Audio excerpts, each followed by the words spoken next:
don't gotta lie. You ain't gotta lie.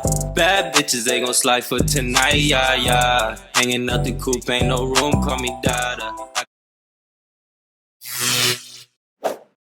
Welcome back, y'all, to another episode of the Clutch Talk podcast / YouTube / We Do It All, baby. All of it. And y'all see it. We still in a different location. We not in the Clutch Talk studio. Secret. Top secret, different area codes. Still exclusive. But still with the same person. Still with the same homie. Still the same brother.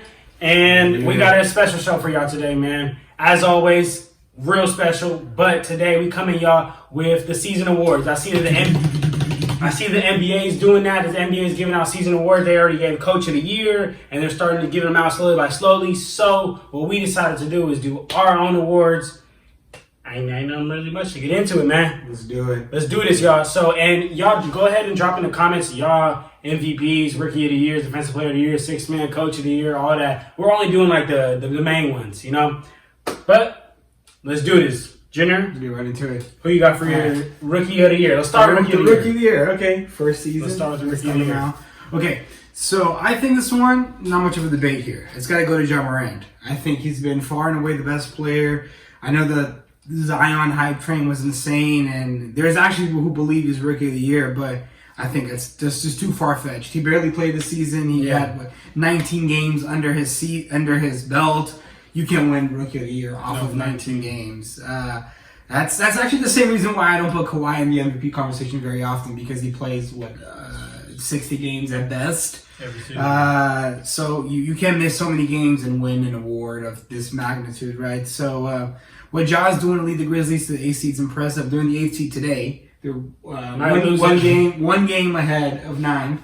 But what Ja's doing to lead the Grizzlies to the 8th seed's impressive. There's teams with better rosters that should be where they are, and on paper, they might be one of the weakest teams in the West. On paper. I know that, Ja turned around and Jaren Jackson Jr. and Brandon Clark. Yeah. But as crazy as it sounds, I don't think on paper they're not the best. But again, basketball's not played on paper. So, I think that Ja's the biggest reason for that. So he's far and away deserving Rookie of the Year. Yep, for me too. Same thing. No arguments against that. Same reason I can't put Zion. Man's only played 19 games.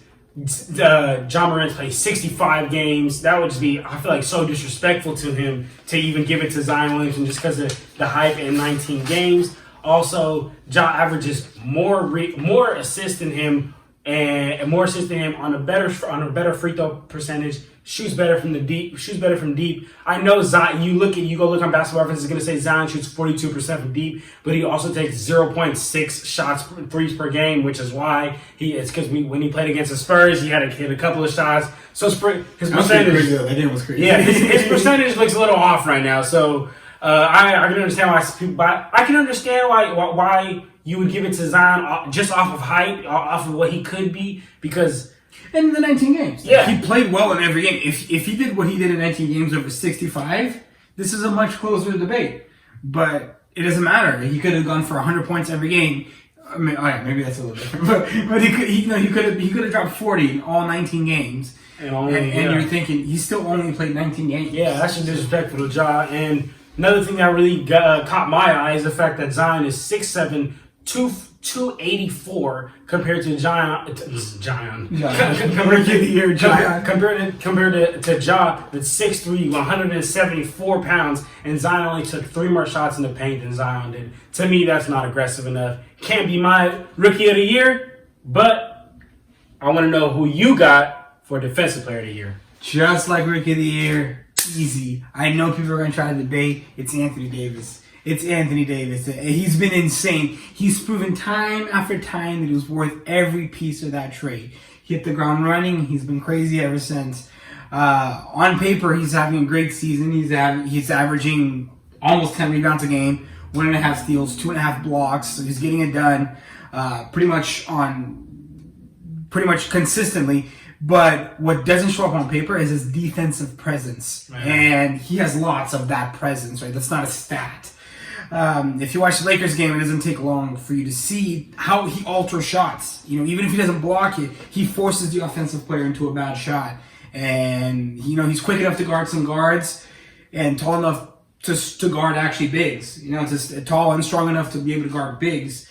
So it's just, I think that combination just makes such a scary defender. He actually has the most blocks and steals combined in the league. Balls, and loose balls recovered. Exactly. Yeah. So that means he's consistently fighting for possession and winning those battles. And a lot of players, actually, if you listen to the last spot, I talked about how much I think player opinion is important. A lot of players in the league have been interviewed and are giving their votes to Anthony. I mean, they don't vote, but they think Anthony Davis is a player that they say that they need to be on their A game the most when playing against. Giannis has been great on the defensive end as well. I'm not even knocking him. When I say it's clear cut, doesn't mean Giannis has been bad, because he's been averaging 14 rebounds a game, but 1 steal and 1 block. Yeah. Right? And Giannis does play a majority of his games against weaker opponents, because he plays in the East.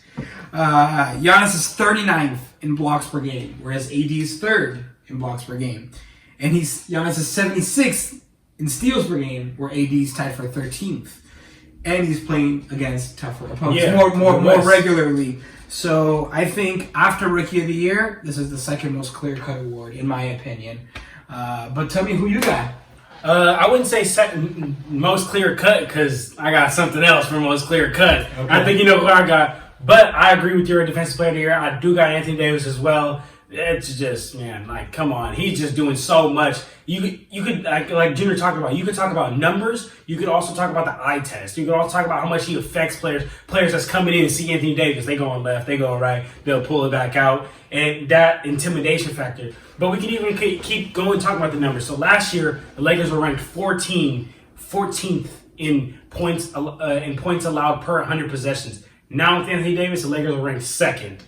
Like how Junior said, when you add up blocks, steals, loose balls, Anthony Davis leads the entire league in recovery of those. Last year, the Lakers and Anthony Davis were not even in the top 5 in most blocks per game. This year, the Lakers lead the entire league in most blocks per game. AD himself ranking 3rd, like how you mentioned the entire Shout out JaVale on that one too. Shout out JaVale and Dwight. JaVale and Dwight. And I really think that the reason why JaVale and Dwight are able to shine is because AD can guard the big, the small, the guard, the medium, he can do it all. So I have absolutely no complaints against that one. And if you watch too a lot of the games, I've actually noticed this a lot compared to Lakers games of previous seasons.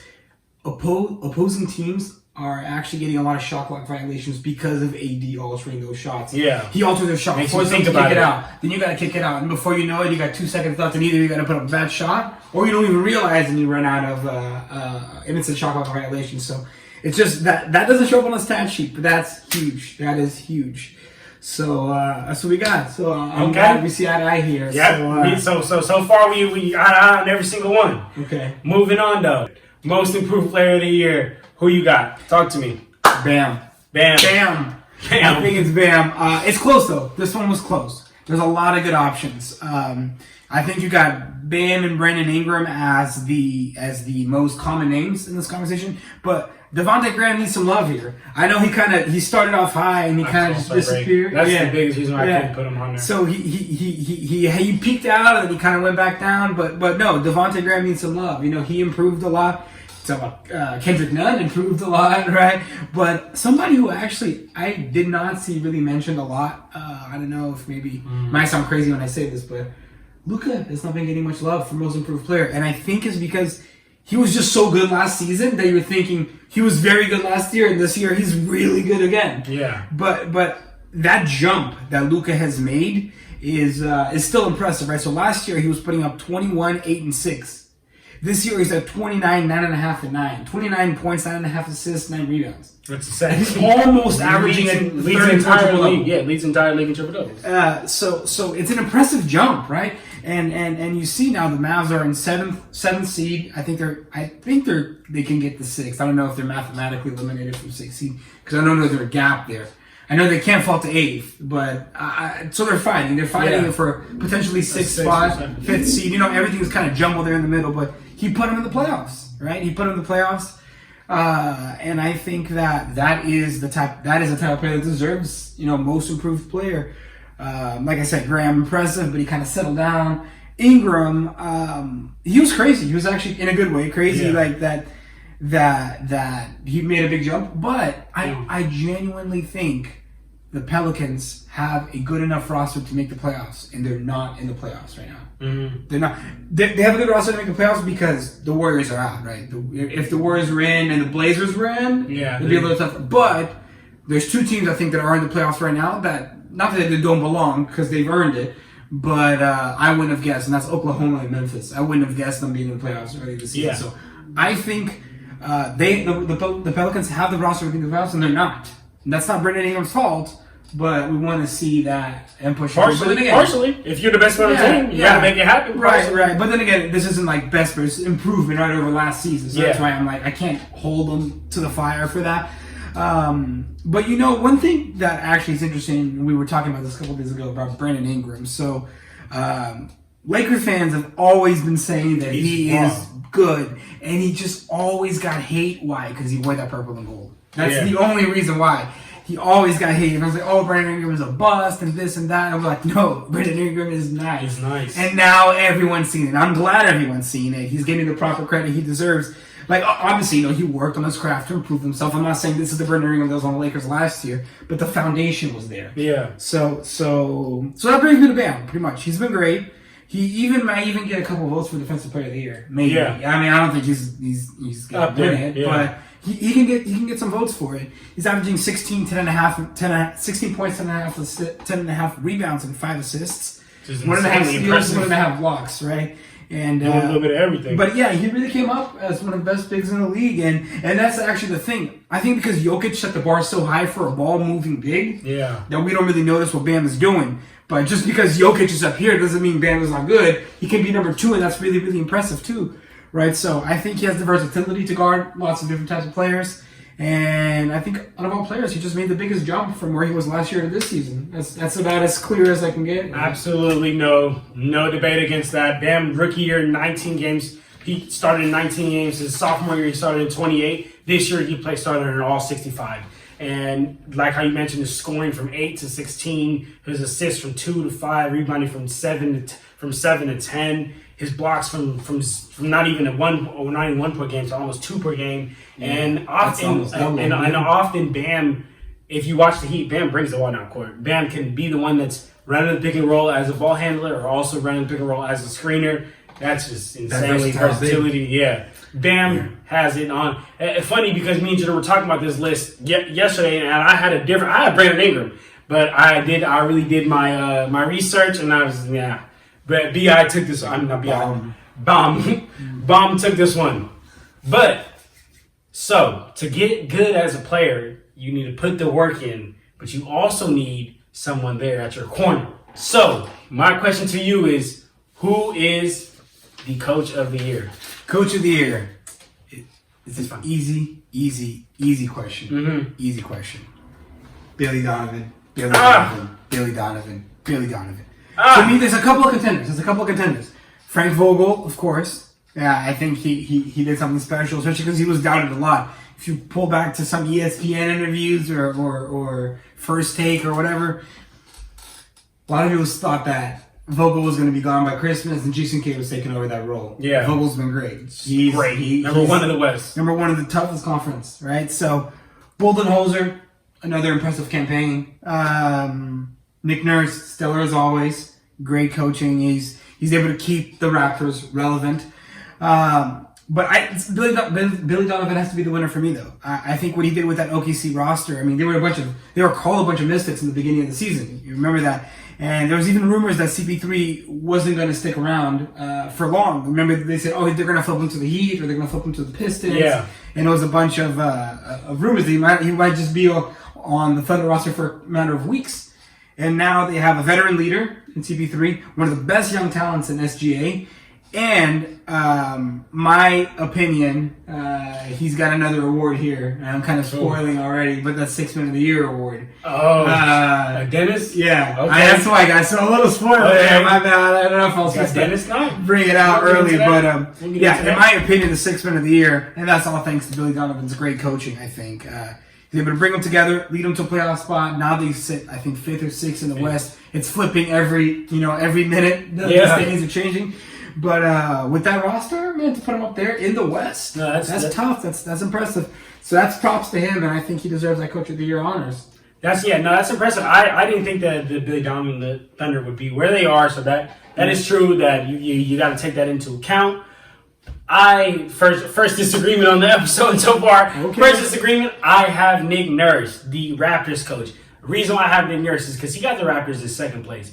Yeah, everyone's like the Raptors won a championship last year. Yes, with Kawhi Leonard and Danny Green in the East.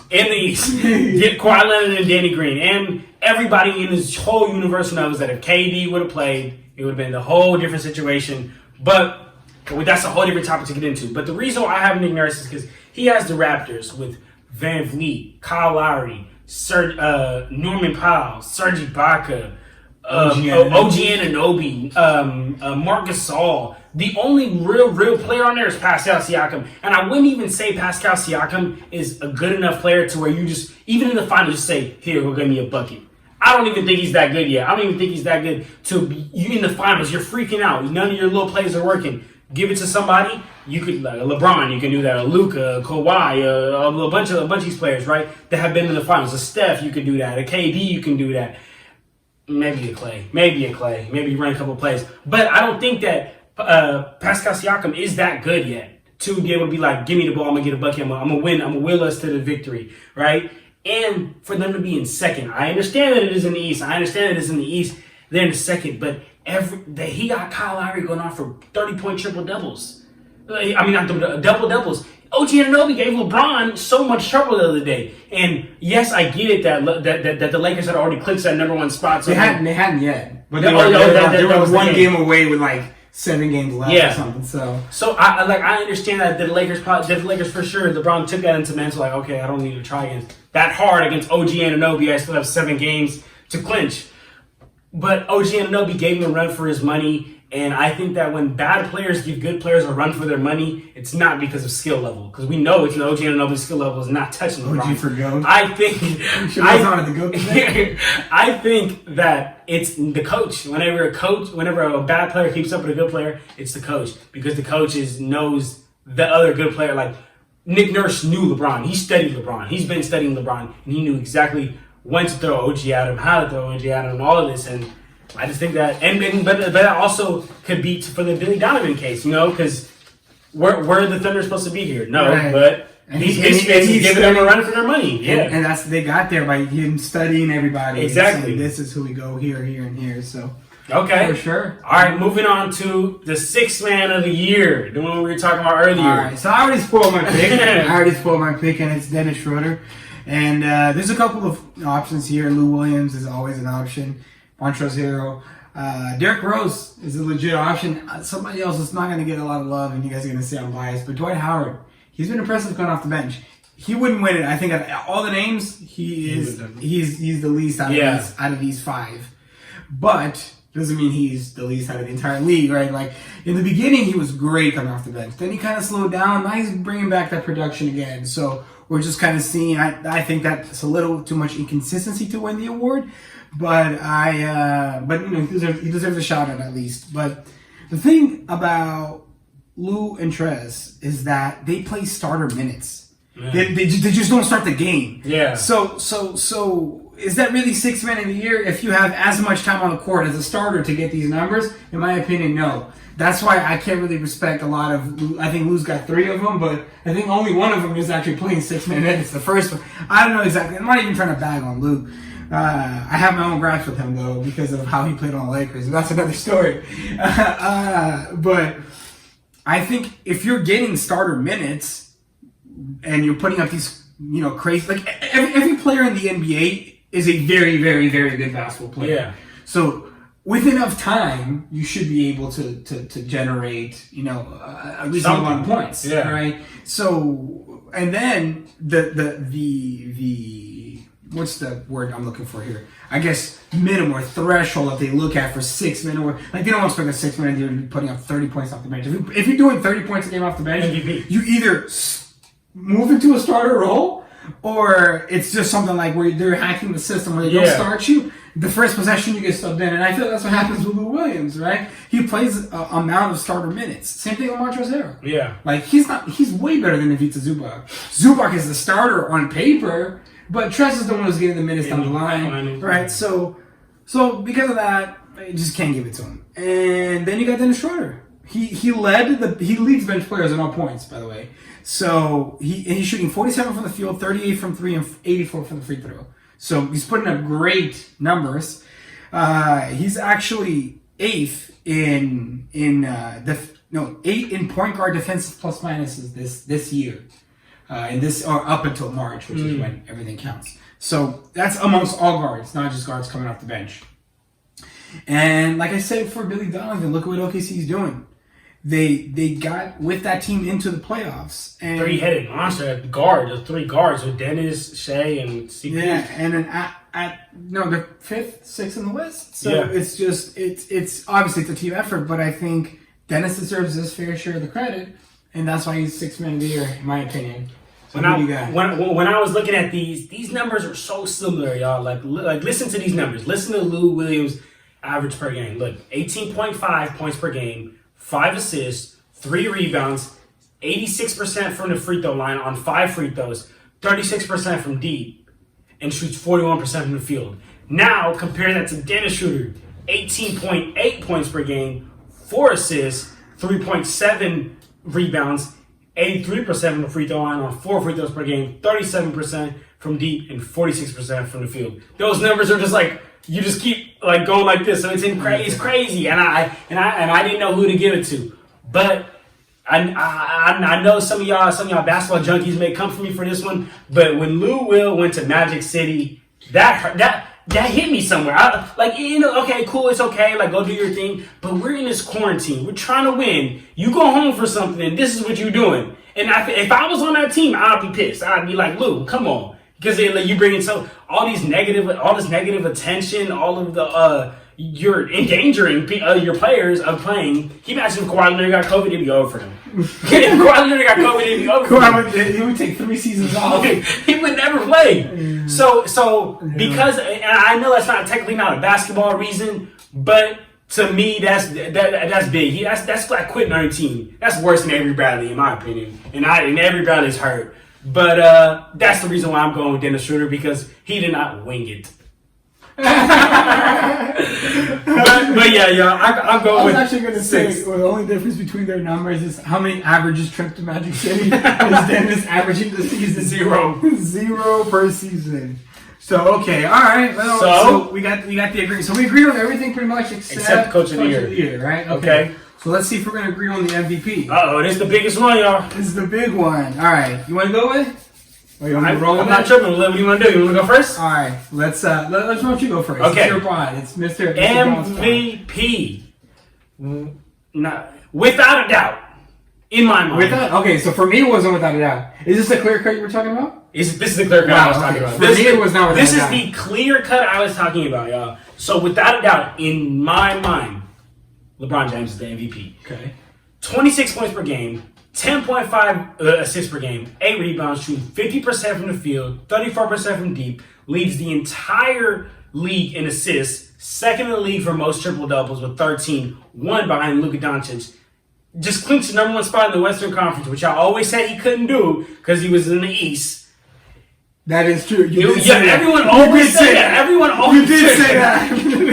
Yeah, I always said that he couldn't do it. But now, Giannis is just like, okay, wow, Giannis is doing it. But LeBron was doing exactly that. And y'all was like, he can never do it in the West. He can never do it in the West. So, Giannis, come to the Lakers and let's prove that. It's okay, yeah, come to the Lakers, Giannis. The Lakers have the best field goal percentage, a team field goal percentage, shooting 48.5% from the field as a team. Now, remember that weekend? It was the March 6th and March 8th when the Lakers played the Clippers and the Bucks on one weekend. And LeBron dominated. Gave it absolutely dominated. Everyone was talking about like this. We're gonna find out who's gonna win a championship and this and that. LeBron absolutely dominated against the Clippers. Put 28 points per game, 9 rebounds, 8 assists, and a win. against the Bucks. Put 37 points per game, 8 rebounds, 8 assists, just totally beat out Kawhi Leonard and Giannis. And hold on, y'all. I haven't even talked about the most important thing of my biggest argument. My biggest argument. Tell me, what is the biggest argument? LeBron's 35. LeBron is not Giannis's age. He's not Kawhi's age. He's not like, oh my goodness, y'all. Can you imagine at 35 logging this type of numbers in your 17th year? It's just insane. And I think that LeBron is the most impactful player in the entire league. If LeBron doesn't play, you will feel it more than if LeBron doesn't play and Giannis doesn't play, you will feel it way more than LeBron doesn't play. Because LeBron can play 1, 2, 3, 4, and 5. Giannis can play 1, 2, 3. 4. I think he can play 2 through 5. 2 through 5? 2 through 4 you're right. sure. You're tripping. Yeah, you're right. 2, yeah. He cannot play the 1. Yeah, he can't play. Yeah, he can't play the 1 with shooting like 29% from the field from the 3. But when he goes off for 3, no, it's tough. Well, I'm not talking about shooting. I'm talking about his distribution, his handles. I think is something that in my mind, y'all, it's just no. What about the LeBron 3 where he just looks down? Then when he, in my mind, this is no doubt, y'all. Come on, like I just think that at some point we gotta respect the man, y'all. Like, respect LeBron. We gotta give some respect on his name. Respect LeBron. Respect him. No, but, all right. MVP, Junior, who you got? Not as clear cut for me as it was for you. Okay. And I will tell you why as soon as I put this microphone back. This was the more dilemma when you were picking it? You were having a it more wasn't, dilemma? No, I think that I landed on this pick pretty quickly, but it was the fact that I was just like, is it really him? And then I looked at everything, I'm like, yeah, it's him. But it wasn't like, I guess it wasn't as easy as it was picking Defensive Player of the Year or picking Rookie of the Year or Coach of the Year, in my opinion. So for me, I got the man LeBron too. LeBron too. Over 25 points a game, over 10 assists, 8 rebounds per game, and he's doing things that people with 17 years of NBA basketball aren't supposed to be doing. And like I said on the last pod, man, if you're listening to the other pods, you'll know. He actually has, I think it was 239 playoff games. Yeah. 239 divided by 82 games in the season, 2.91. 2.91, basically 3 extra seasons on his body of just NBA level basketball. And you know NBA and playoff intensity is so much higher, right? Like he's not going to play 48 minutes in a game in a regular season game. Probably not in the playoffs either, but he's going to be a lot closer to the playoffs, right? So he's basically got 20 years of miles on his body, and he's 35, right? So that's the insanity part. That's the insane part. So he's been able to play 1 through 5 really well. He's managed to stay healthy, which was a problem last year with his groin. So he's been able to stay healthy and throughout his career. No, for sure. I'm talking about this season specific with him being 35, with basically 20 seasons of miles on his body. And he's actually one of the 5 players to have one of the 5 players to have averaged 20 points, 5 rebounds, 5 assists at 35 or older. And out of all those players, he's got the highest averages out of all of them. I mean, look, like I just said, he's averaging over 10 assists. He leads the league in assists. He's about to win the assist title, and like I said, number 1 in the West, toughest conference. And so he couldn't do it. All the realistic contenders for this title come for the West, except for Milwaukee, right? I think there is 3 teams this season that could have a legit chance of winning the title, and that's Lakers, Clippers, and Bucks. Okay. I think Celtics, I have a question for you. I think Celtics are in the next tier. I have a question for you then. I was listening to the biggest hater the other day, Max Kellerman, and he said that LeBron James' age should not play into the factor of whether he's MVP. What? I think that it should. It should. It should. It makes what he's doing more impressive. It's way easier if you're doing it at 21 than if you're doing it at 35. Yeah. No. Okay. I just wanted to make sure I wasn't crazy for that. I just wanted to make sure I wasn't crazy. As long as you don't agree with Max, you're not crazy. No hate towards Max. He just says some dumb stuff sometimes. Real dumb stuff. But anyway, LeBron, best player on the best team in the best conference. There's no other way to break it down. Best league. Giannis has been fantastic. If he wins the MVP, he deserves it too. I'm not saying he doesn't deserve it. I just think LeBron's the better case. Lakers were 49-14. I don't think Giannis deserves it. Lakers were 40. He's just coming for his neck. Lakers were 49-14 before the break. Bucks were 53-12. Okay, this means that Lakers won about 78% of their games, while the Bucks won about 81.5% of their games. Okay, I think that this is behind Giannis. It's a great play, but I think also part of that is because, like I said, they play weaker opponents more often. Like the Lakers don't get 4 games against the Detroit Pistons, right? Yeah. They get 2. They don't get to play Cleveland 4 times. They play them twice. Yeah. Right. So that helps a lot. So, and you look at that, that's 70% compared to 81.5. They're right there. Like you could say, oh, the Bucks have a better record, but think about who their opponents are. Take that Lakers team, put them in the East. I think they're better than 53-12. And I'm saying 53-12 because that's what the records are. That's like the awards are only up to March. We're not counting the bubble, right? The NBA is not counting the bubble. Yeah. So I'm only talking about that's why like, oh, they're not 53-12 anymore. It doesn't matter. I'm only talking about what they've done in the season up until March. So I think if you take the Lakers, put them in the East, they are better than 53-12, in my opinion. Lakers play, like I said, in the Western Conference, where a team with Booker and Ayton is only 13th best. Exactly. Right? So it's a reason why I think LeBron's got a more impressive case for MVP than Giannis does.